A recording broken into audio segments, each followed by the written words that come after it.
Alrighty, and welcome to today's coaching clinic, where I really wanted to talk about living non-resistant.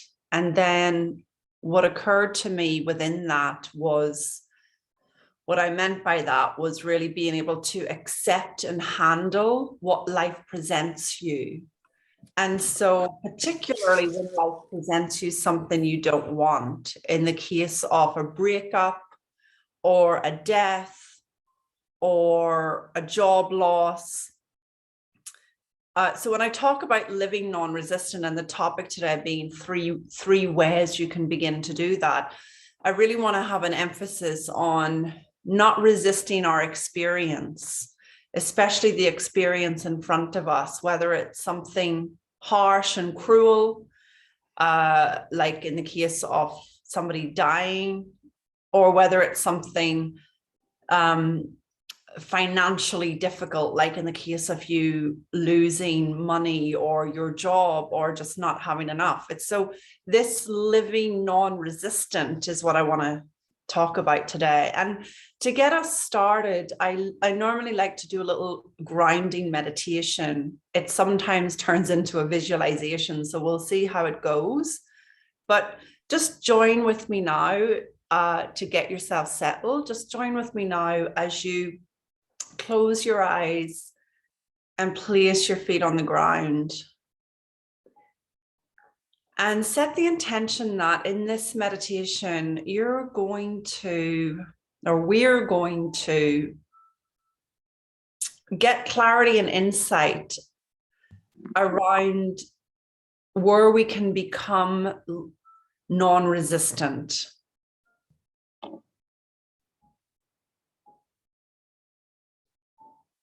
So just close your eyes. And if you're just joining us now, I'm going to mute you.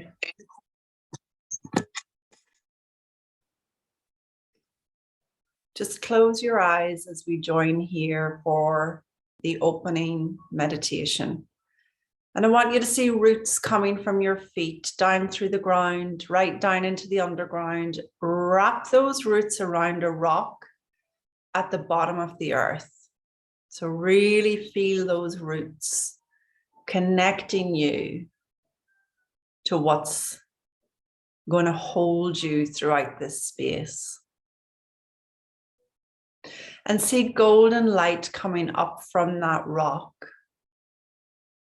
Let this golden light rise through the rock, through the roots, through the ground, in through your floorboards,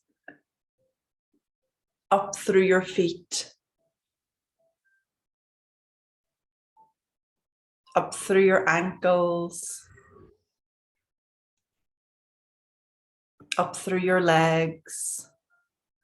This golden light moving up through your body, right up through the torso, up to the shoulders, the neck, up through the head, out through the hair, down through the back of the neck, down through the shoulders, the arms, right down through the hands and out through the fingertips. So you're enveloped in this beautiful golden light of your true nature.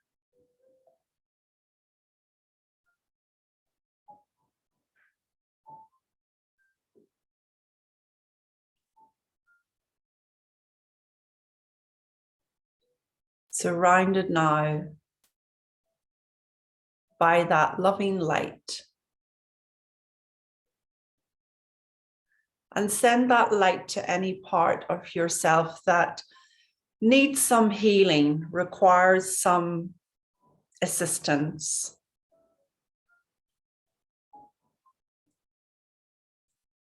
Let that light heal you and provide energy for you.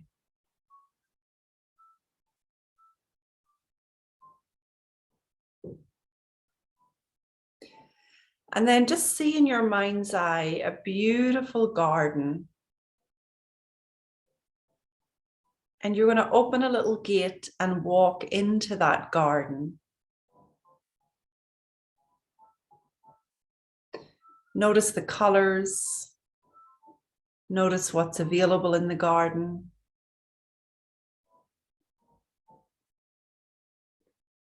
See what's around you. And just at the far end of the garden, notice a lovely body of water. Let yourself walk towards it.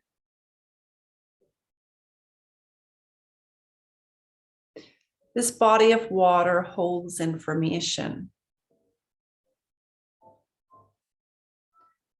As you approach the water, ask your wisdom, ask divine mind to reveal to you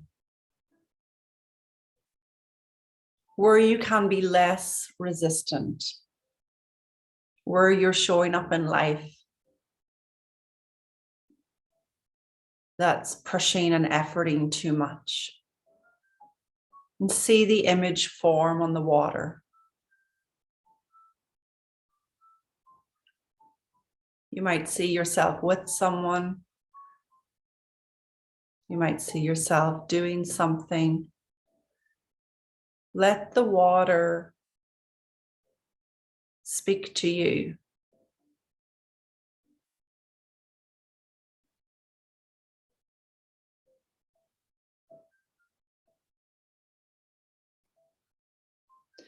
And now ask the water directly from its healing energy and vibration. What would living non-resistant look like? If you were to live non-resistant, particularly in that area it's showing you, what would it look like? Get a feel for that.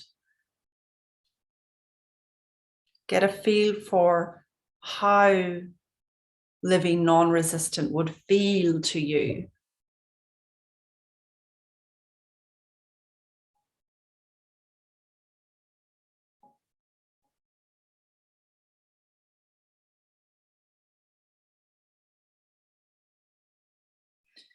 And thank the body of water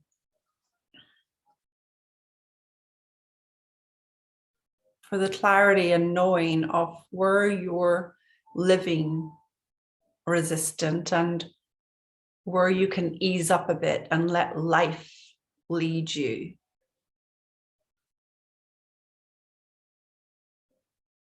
And now begin to walk away from the water with the feeling of non-resistance.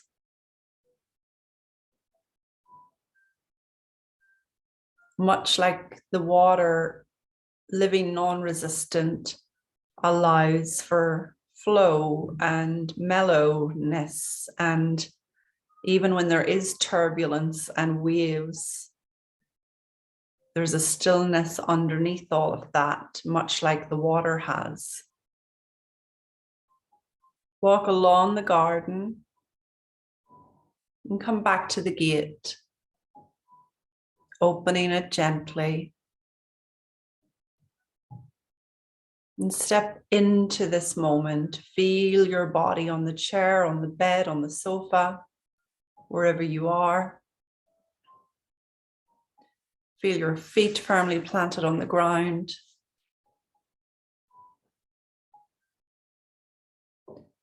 And let the roots again move from your feet down into the ground, down into the underground, right down to that rock at the bottom of the earth.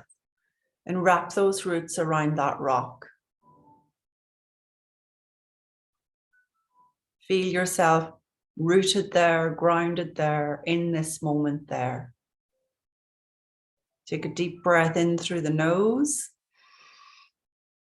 And out, 2, 3, 4. As your body sinks into the space you're in, notice how much that feels less resistant to. Often we're living tense and holding our breath, or not breathing deeply enough and pushing our necks out, living out there. And just in this moment with the theme of non-resistance, just use your breath to fall into and fall back into life holding you. In through the nose and out, 2, 3, 4.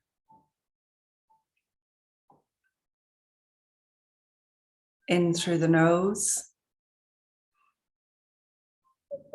and out, 2, 3, 4.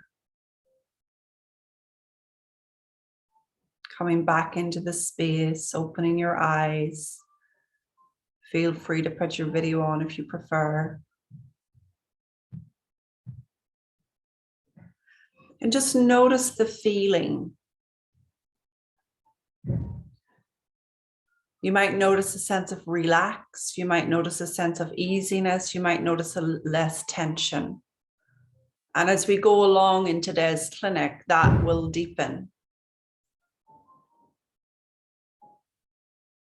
So I'll just give you a moment whilst I grab a glass of water.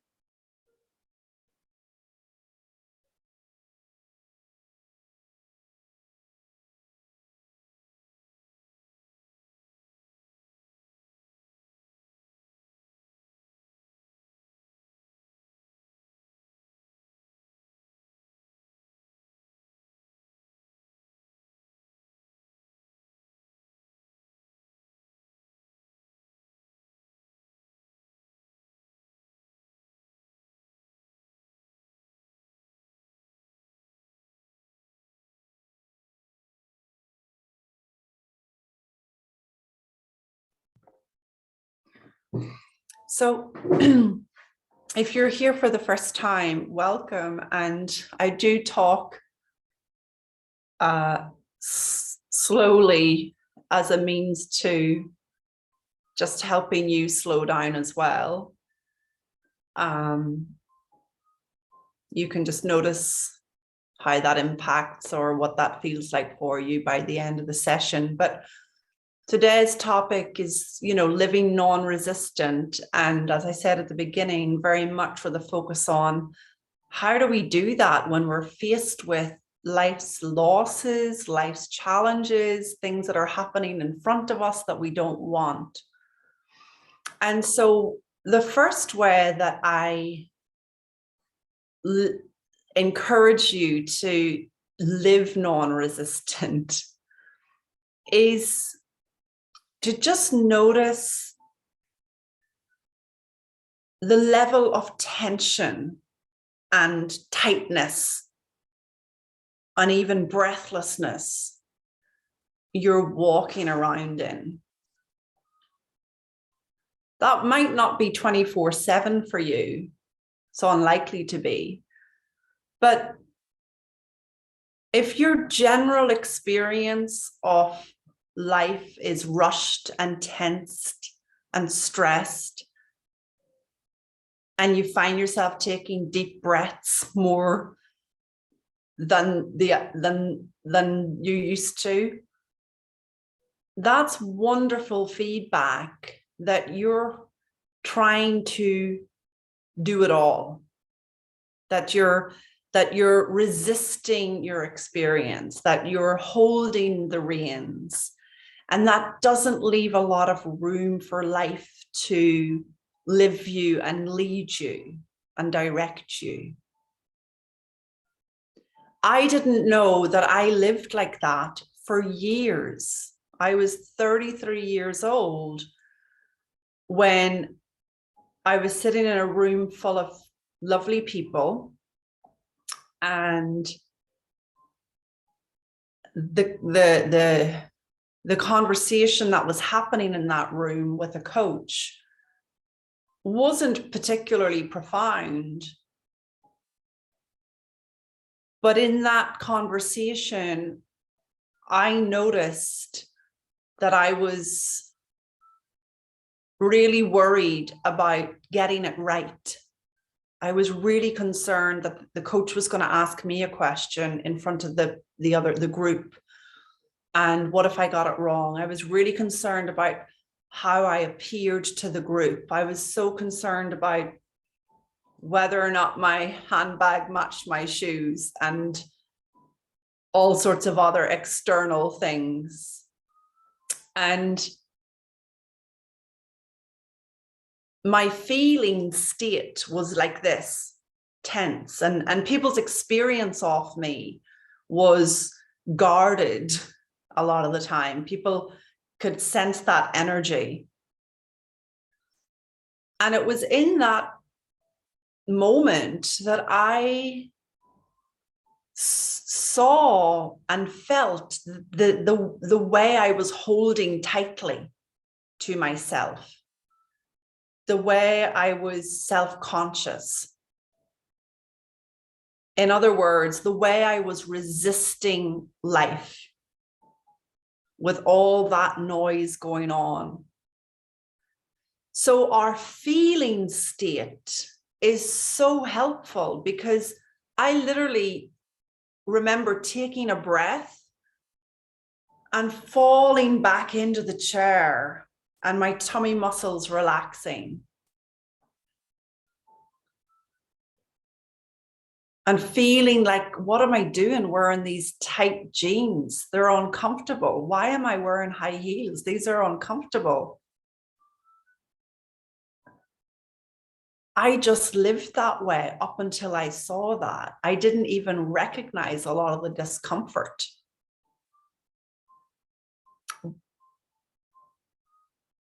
But I felt my mind quieten down that day.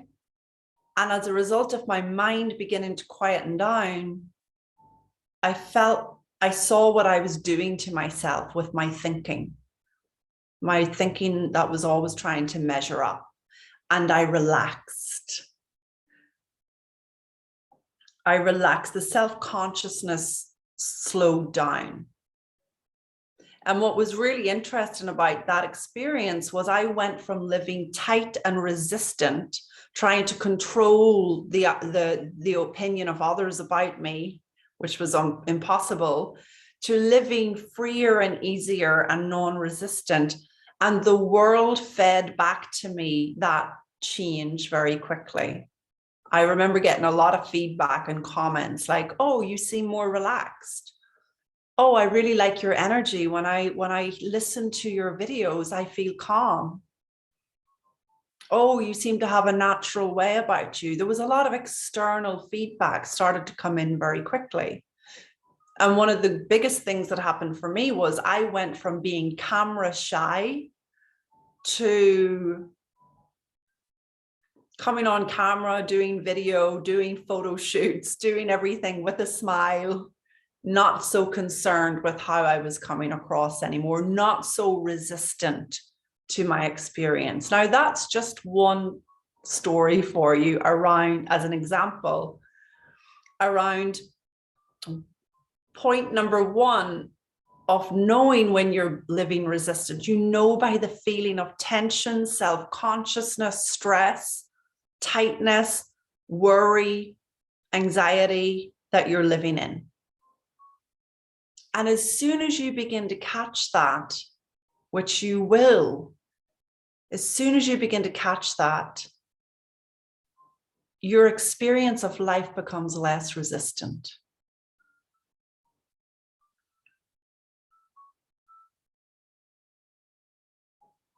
You want your experience of life to be less resistant because it just flows. It's just easier. It's just natural.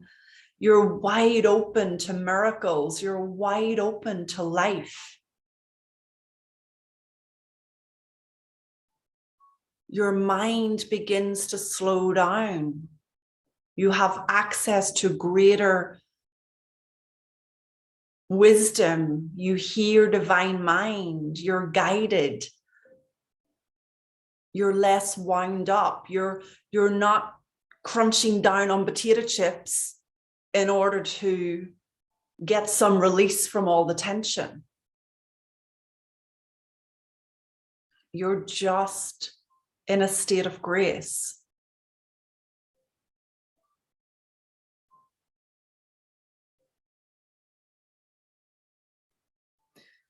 So it was like this when I went to see my friend last week. You know, she hadn't told me how far on her cancer was. We knew it was really bad, but we didn't know it was like a couple of days to the end. And she didn't want anybody to know because, you know, her life was as a Hollywood stylist and costume designer. She did not want people seeing her looking like that, understandably.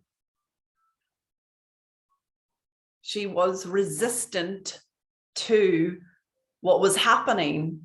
And yet I also saw her on her journey have moments of great acceptance. You know, she would say to me, oh, babe, you know, this getting old is awful. You know, this is it. Oh, I'm going to lose my hair. Oh, I don't want to lose my hair and blah. She was in moments of disappointment about it, and then moments of acceptance about it. Oh, I'm just going to go ahead and have this chemo. I'm just going to go ahead and book my flight to LA, or I'm just going to go ahead and drink my Prosecco anyway. I don't care what they tell me. She had all of these wonderful moments of not fighting it. And when I saw her on her deathbed, really, I saw her in a state where she just was living non-resistant to the experience. When we live non-resistant, life can flow through us. It doesn't mean it's going to have a fairy tale ending. But when we live non-resistant, life can move us. Think about it. To die, there has to be a level of non-resistance to move on, to pass over. There's got to be a moment of letting go and no longer resisting and letting life lead us to the next chapter. So even in death, this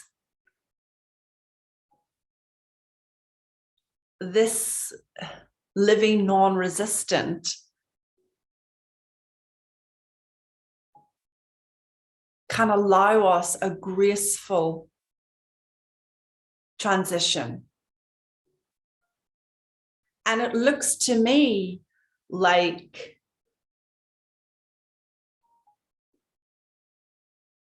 we're being lived. She was being lived. And then she was being moved to a different way of living, a different plane of living.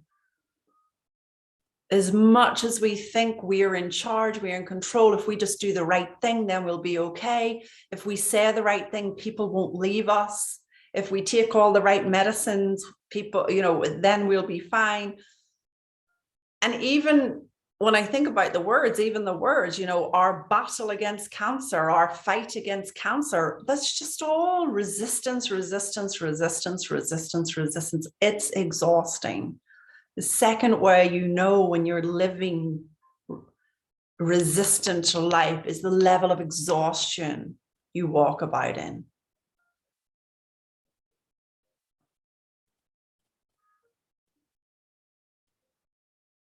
Living non-resistant gives clarity of mind, because instead of being up against, I like this, I don't like this, I want that, I don't want that, this is okay, this is not okay. Instead of being up against that pendulum swing, there's space for vitality and well-being. If we could bottle it up, we would put Estee Lauder out of business. If we could bottle up the results of a quiet mind, of living non-resistant, we would put Lancome and Chanel and all those beauty brands out of business, because it shows in your face and it shows in how you hold yourself, where you're living from. It's a wonderful beauty tonic to live non-resistant. So catch your level of exhaustion. If you're saying to yourself, why am I so tired all the time? Chances are you don't realize the level of noisy up against life thinking you're doing, or up against business thinking you're doing.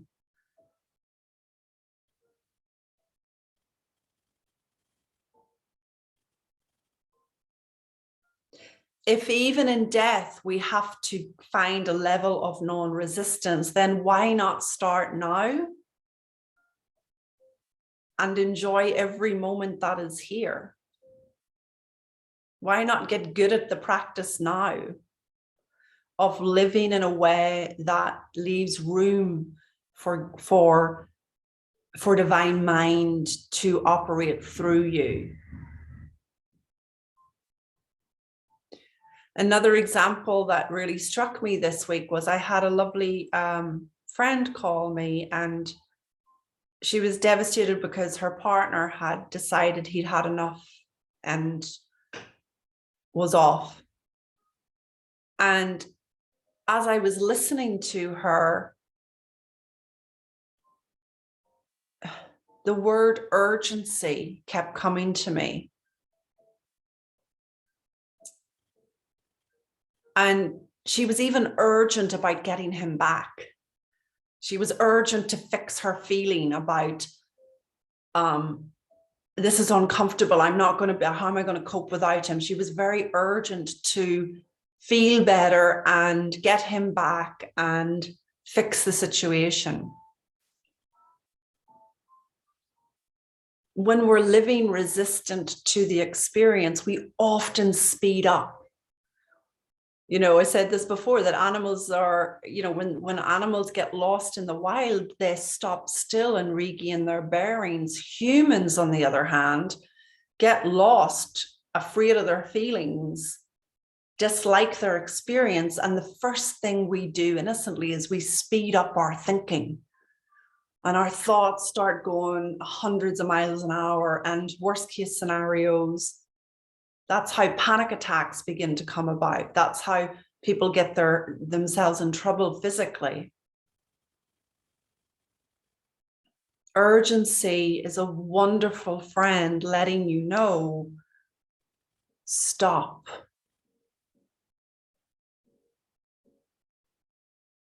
Life knows what it's doing. Even in a breakup,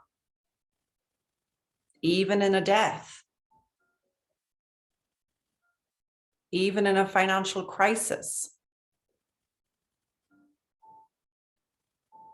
As much as you have learned that it's all on you and you're in charge, and if you could just think more positively, and if you could just figure out your money story, or if you could just, you know, perfect yourself for your relationships, then it would all be okay. All of that is a level of resisting what is. And learning all of that is optional, because all of that points to trying to control your experience.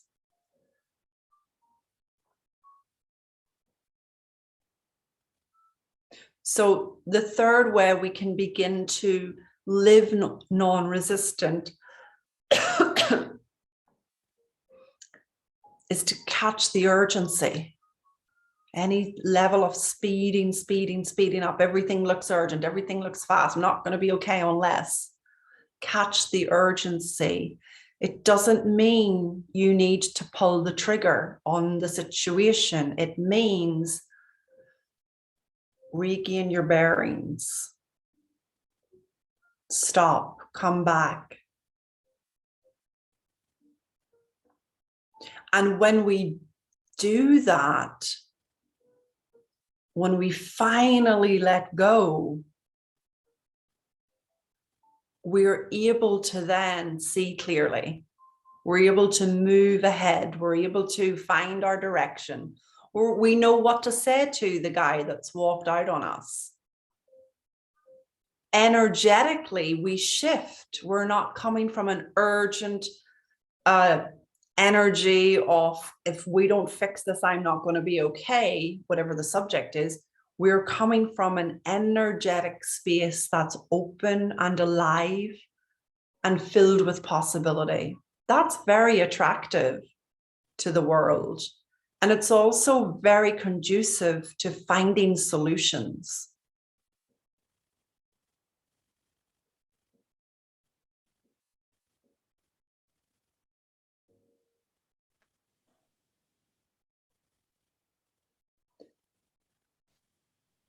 In my own life, I used to be the type of person that lived very resistant. And if I ordered something at the restaurant and they brought me the wrong order, I would send it back and be looking for the order that I had ordered.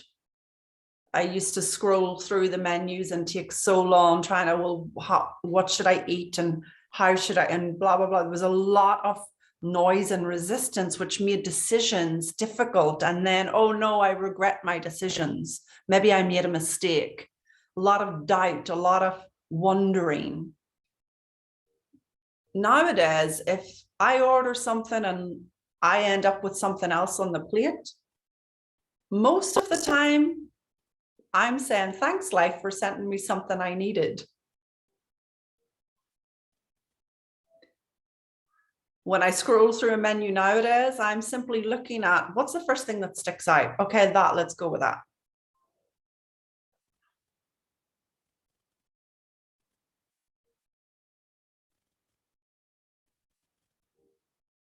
When somebody changes their plan or their idea or whatever, and whatever we had organized isn't going to happen, instead of getting into a fuzz about it, I welcome life's invitation for me to have more space, because that's now how it looks to me. Before, I would just get so up against it. Life knows what it's doing when it says no. Life knows what it's doing when it,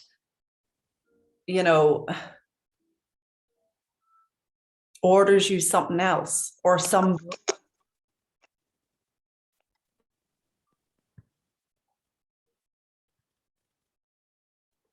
How is this sitting with people? Would you like to ask questions, or can I make this more relatable for you according to your situation? Marie-Pierre, did you want to share? I can see you smiling. Can you hear me? Yeah, perfectly. Bonjour, Grace. Hello, everyone. Bonjour. Thank you for being back. It's always great to listen to you and be in your presence. Thank you. Each time I listen to you, it makes sense, and I can also feel it. Like I can feel my nervous system calming and everything. But I realize that in my everyday life, even when things are fine, I think I have what we call running anxiety. Like I'm always anxious about something. I don't shop in my business because I'm scared of not being good enough, I guess. And also when I listen to you, the first thing that came to my mind is, do you also stay neutral because I get caught into, how do you stay neutral with what's happening in the world, like in Europe or in the US? And I know, like, even I get caught into something that happened in the US in the legal field about abortion and all this. And I caught myself being very reactive to it. And even if it's like, it's not my country, it's not my culture, but I felt like as a woman, I felt that was not right, and I know it doesn't change anything, whatever I feel about it. It is what it is. But do you like, how do you like, do you also have this neutral way of being? How do you still care and staying neutral? Does it make sense? Like not getting into the emotional and all the feelings around it. Well, tell me, what's wrong with getting into the reaction and the emotional things around it? Because I know it doesn't change anything, even if I have an opinion on something, or I feel that something is not right. I don't know, there's something wrong. Well, see, it's not that I stay neutral, Marie-Pierre. There's a lot of things piss me off about what's going on right now, but I don't resist those emotions either. Like I let them come and flow. okay. I mean, we wouldn't be human if we thought what's going on at times in the world was fine. And this isn't about being, this isn't about taking a spiritual bypass where you just kind of see the world through rose-tinted glasses and avoid what's going on. It sounds to me like life is expressing through you when you get reactive and annoyed and upset. That's still life expressing. And the less you're resisting that, like, oh, this is wrong, this is bad, I shouldn't feel this way, like, okay, then you let it flow. And what happens from there is you might get an idea. Divine mind might give you an idea in your anger that might change the world. You know, like we don't have to be passive in order to access divine mind and what divine mind wants us to do to help the world. We can get huge access to wisdom from there, but we also know the difference between just going out and throwing our anger around versus letting the feelings flow through us, and then if there's something to do it. Does that speak to you at all differently? Yes.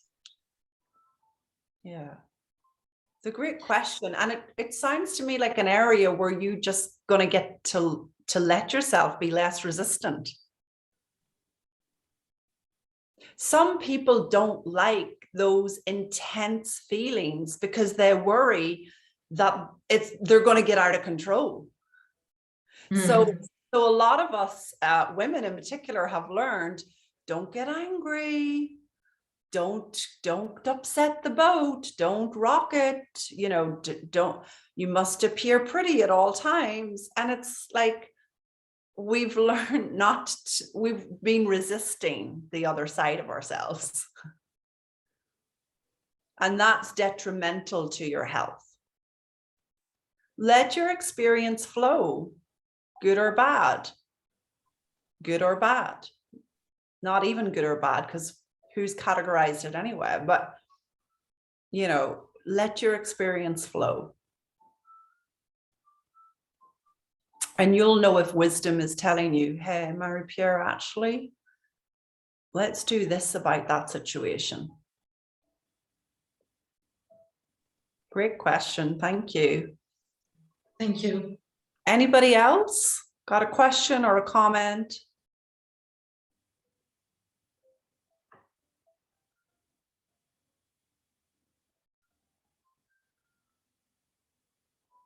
And you can just come on if you want.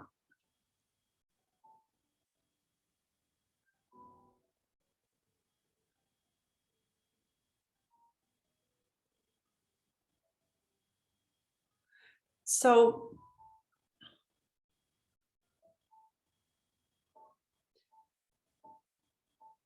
when we're not fighting our experience, we have more vitality.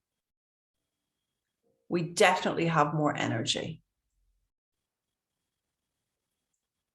But that doesn't mean that high emotions are wrong. It just means that we're not up against what's in front of us as though it shouldn't be happening.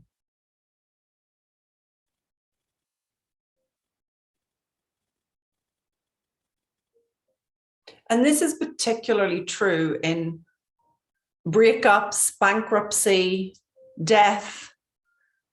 You know, when you start to see that you are being lived, you're not doing the living.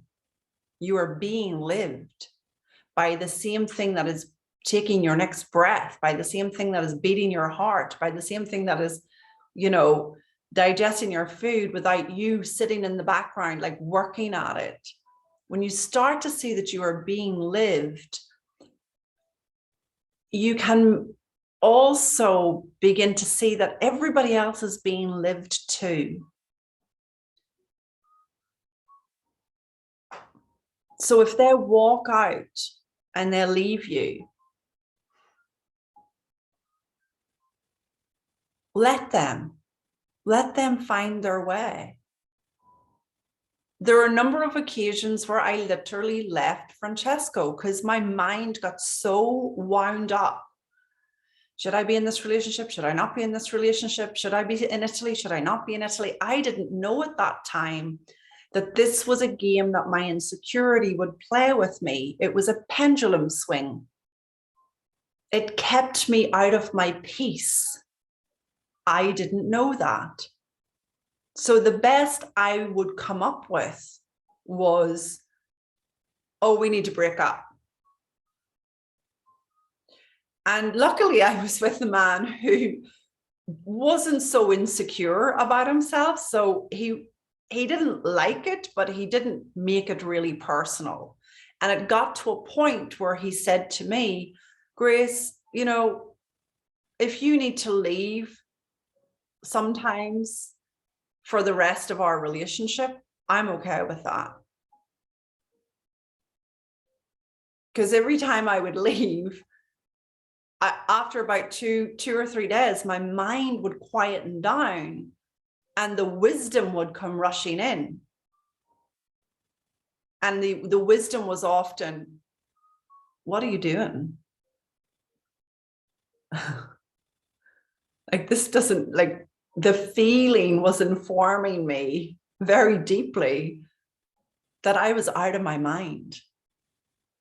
And the best I could do when I was out of my mind was leave. And the great news about leaving was I would leave and then my mind would quieten down and I would come back completely rejuvenated, wondering what I had done.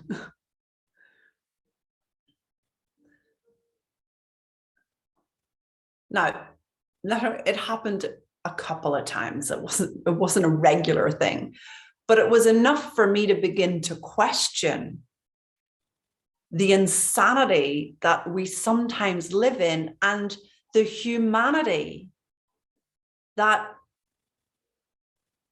we fall into. My humanity was just to leave. And then wisdom had space to come in. So let people find their way back to you or not to you. You don't have to force it. They are rarely leaving because of your actions and behavior, but rather because of the state of mind they're up against in the moment. Same with redundancy. life knows what it's doing. Same with clients going off and not coming back. Life knows what it's doing. People have wisdom too, you know.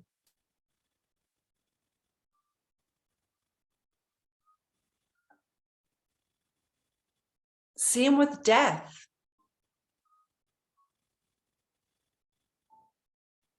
From the place people stand in death versus the place they stand in this world, they actually are able to support you and help you and comfort you and take care of you in ways that they were limited to when they were here on earth.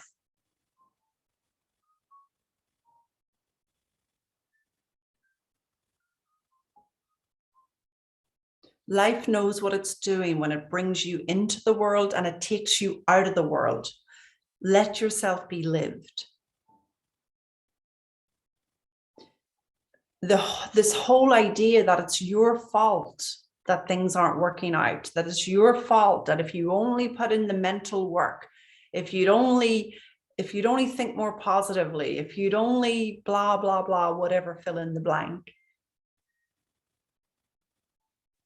Somebody should have told us a long time ago, that's not how it works.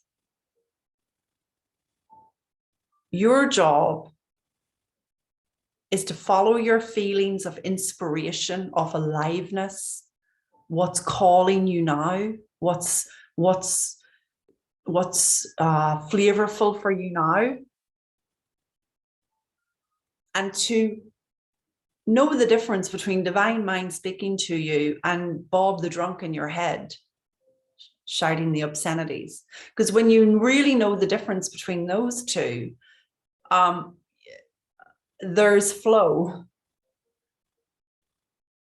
There's flow. There's an easiness. And the next time you're up against something you don't like, or someone you don't like, or some situation you're not accepting, take a breath and let yourself receive that invitation from life. Life knows what it's doing. It's not all on you.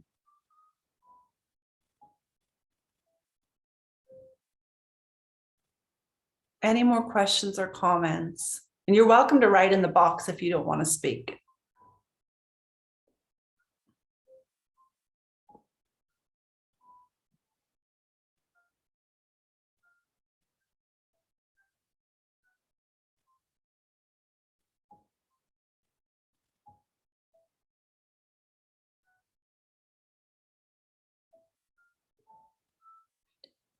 I'm going to take that as a sign that this has been quieting for you and helpful.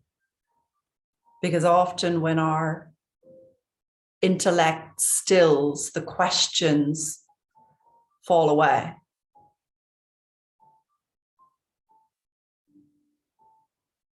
So I'm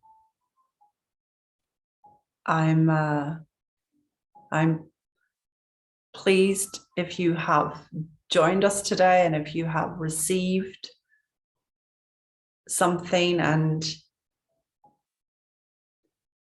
just let yourself off the hook. Let yourself off the hook and let life lead the way. If you'd like to go deeper on this conversation, a lot of what living non-resistant can do for us is it can open up a new chapter. And so our group coaching 4-week course will start this Friday, because we didn't get to start last Friday due to my absence and the death of my friend. So there's one space left there. If you would like to join that group coaching experience to go deeper across 4 weeks, you can check out the details on gracefulcoaching.net/your new chapter, or you can message me and I can send you a link. That'll be a deep dive. If you enjoy the coaching clinic, you'll absolutely love that weekly 90-minute group coaching experience together. where, yeah, you just have the opportunity now to step into a whole new chapter. So hang on, Lynn is writing in. Let me just check here, Lynn, so I can read it properly. And it's great that you're here, Lynn. All that you are sharing does resonate. My concern is how helpless I feel when my mother tells me how anxious, unhappy, and stressed she is with various things in her own life. I don't know how to help her. I've bought her books for her to listen to. She dismisses everything I suggest. I want to help her see things. Yeah. Lynn, when someone else is resisting their experience of life, it gets tough. Your job is to do your best not to resist her experience of her life.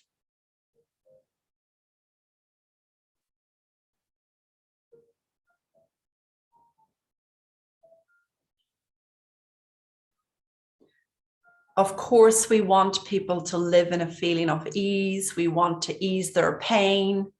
Most of us here are teachers, healers, coaches. We don't want to see people suffer. And sometimes just being present, listening deeply without resisting what they're going through is enough. Let me know if that speaks to you or not.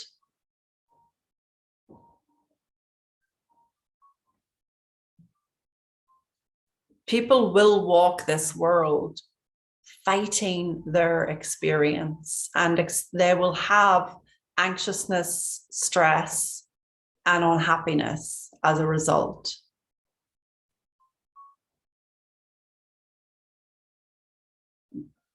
Because we know what we know, we have the opportunity to not resist their experience and make ourselves unhappy, but rather just be present, hold space to their experience.